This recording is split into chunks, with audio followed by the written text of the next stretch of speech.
totally shut down. Oh man. My wife is awesome, but her friends are fucking stupid. You know, girls, when they, it's not just girls, anybody can say this, but you know that phrase, party like a rock star? Oh my God, I fucking hate that. That phrase was awful when it was coined. Like the first person who said party like a rock star should have been kicked in the balls till they were dead. That's fucking the worst phrase. Because you can't say it, and people, like this girl, we were partying and it was fun, and then she had to ruin it by, we're partying like rock stars. Shut the fuck up. You should have to be specific if you say that. You should have to say which rock star. You know, I'm partying like Iggy Pop, looking,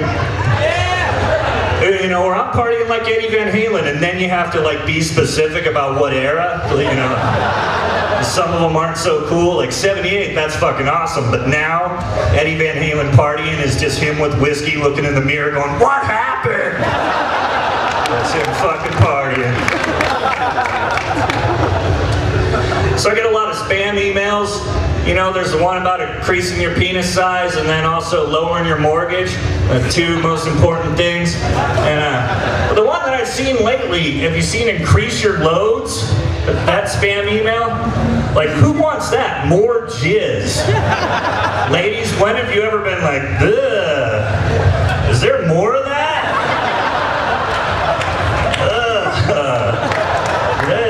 Seriously, is there more where that came from?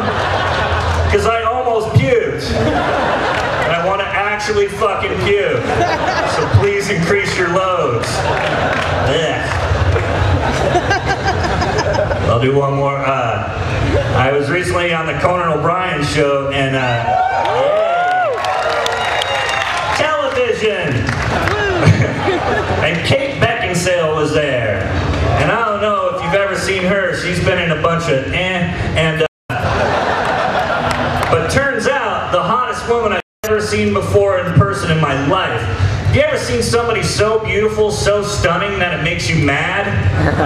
Where you're just like, what the fuck? God damn it!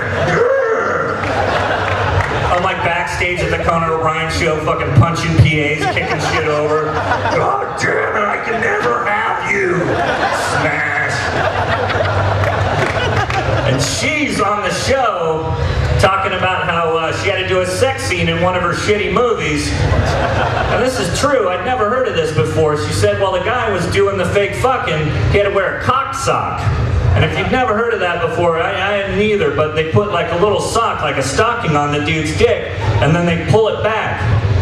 Like, you know, because they don't want his like full hard-on rubbing on her, so he's got like this weird half nub pulled back. And they're like grinding on it. That's like fucking how serial killers fuck. Like,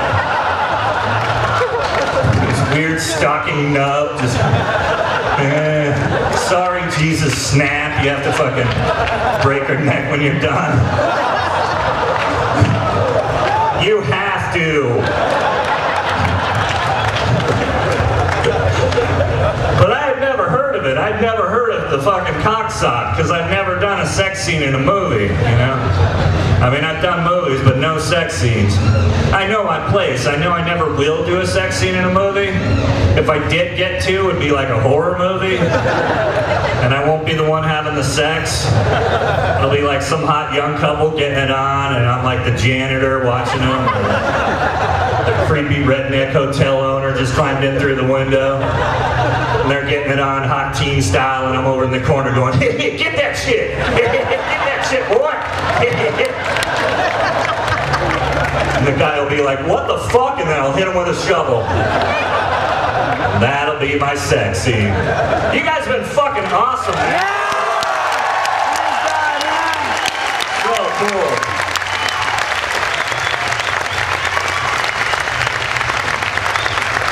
Yeah, very cool crowd. We didn't know how this would go. It's 1,000,000 degrees, and you guys want to see some shitty band instead, you know? But I'm about to bring up, seriously, my best friend and also my favorite comic to watch. I fucking love this guy. Laugh my ass off every time I watch him. And he doesn't need an introduction, but he ran this shit. This was his idea, bringing comedians of comedy here. Patton Oswalt.